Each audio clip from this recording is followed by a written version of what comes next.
Hey there, everyone. What is going on? I hope all of you had a wonderful and Merry Christmas. Happy holidays to you as we get ready to bring in the new year 2021 on its way, which also means college football is still well intact as we close out the 2020 college football season with several bowl games happening January 1st, one of them being the Auburn Tigers taking on Northwestern. And we're going to talk about that here on SEC Insider, brought to you by All South Appliance Group. We appreciate our sponsor who's been with us all season long. They've supported us and we've supported them here in the beautiful showroom on Lakeshore Parkway in Birmingham, Alabama. No, this is not my kitchen. This is one of their beautiful kitchens. Plenty to go around, so come check them out. And joining me now to talk about the matchup between Auburn and Northwestern and the new Auburn head football coach hire and Bryan Harsin, Giana. Hello, how are you? Merry Christmas. How are you doing, girl? Good to see you. Doing pretty well, just getting through the holidays, mixed with bowl season, and a coaching search. So it's been an eventful one. It has been an eventful one indeed. I was actually in Montgomery, Alabama.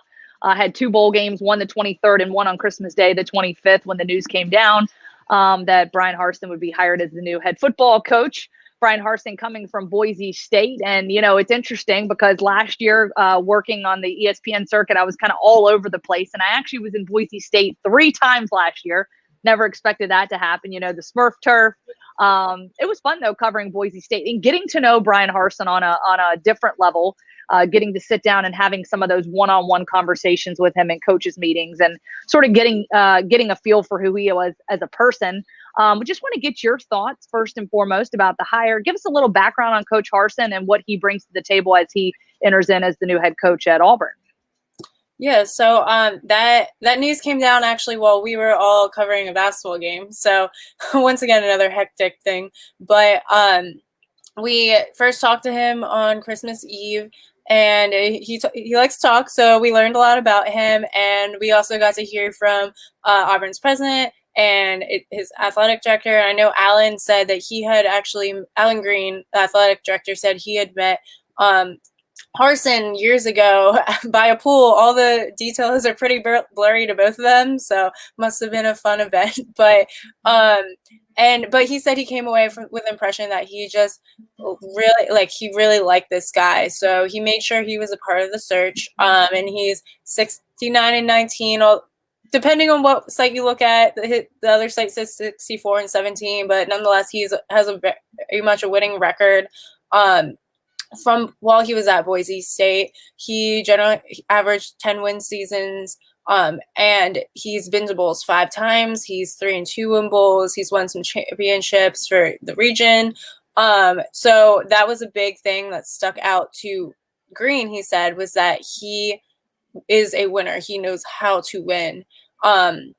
And so he also, another big thing is that he's a former quarterback, and he's worked with quarterbacks as a quarterbacks coach. He's also worked with a lot of different offensive positions. He's been a tight ends coach, a running backs coach, a wide receiver coach. So he just has a really in-depth knowledge of what it means to be each type of offensive player. But the quarterback thing is a big one because Auburn's looking for someone who can develop quarterbacks well. So there's a lot behind him, but he overall left a good impression with Alan Green and then eventually the boosters. And if you've seen our article by our editor, John Talty, I recommend you check it out. It kind of goes into the background of what went into the coaching search and how it was a little wild, as you probably knew if you were following on closely. But in the end, they came out with Harsin, someone who isn't from the SEC, so he might provide a little bit of a fresh take.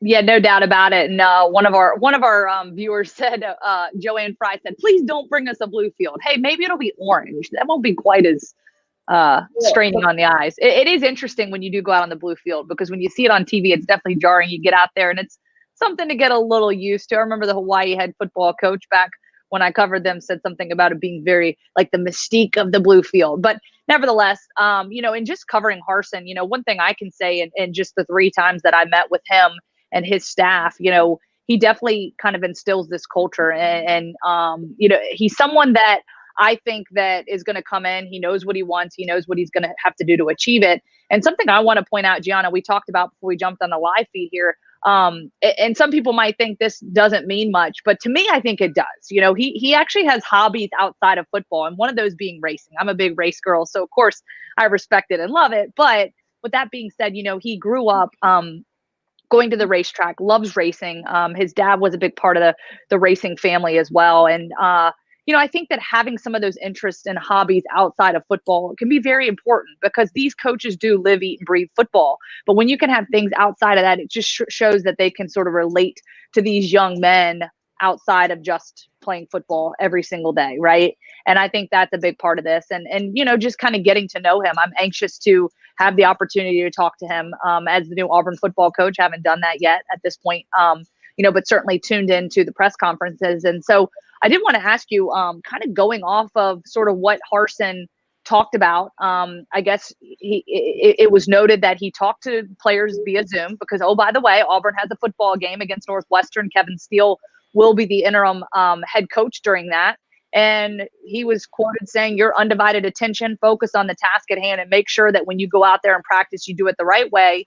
And so, you know, he's got to kind of reel these guys in and sort of he's implementing, you know, his structure, his, you know, he's talking to these guys, he's getting to know them during this time, but also they've got to go out and play a football game. And this football game on January 1st is not only a big bow that you tie on 2020, but also it's the springboard into 2021. So I think it's very important. And I think a lot can be learned during this period of time. And so kind of gets me to my next question, looking at this Northwestern matchup, that the Big Ten West champions certainly came off a strong season, 6-2 on the season. Their only losses came to Michigan State, 29-20. And then I guess Ohio State, they lost in the title game 22-10. Just want to get your thoughts in the preview on that matchup and what we can expect from the Auburn Tigers against Northwestern in that January 1st Citrus Bowl. Yeah, I think it's an interesting matchup because I think Auburn can definitely compete with them on a talent level, but based on the way Auburn's been performing in the last few games, I would be challenge them. But one thing I've been thinking about a lot through this whole process is what it's like to be one of those players right now. I mean, to lose your coach that obviously you love based on their reactions on Twitter and, you know, that last video of them dancing. And then now, like, yes, they're being told to follow the coaches that they have right now.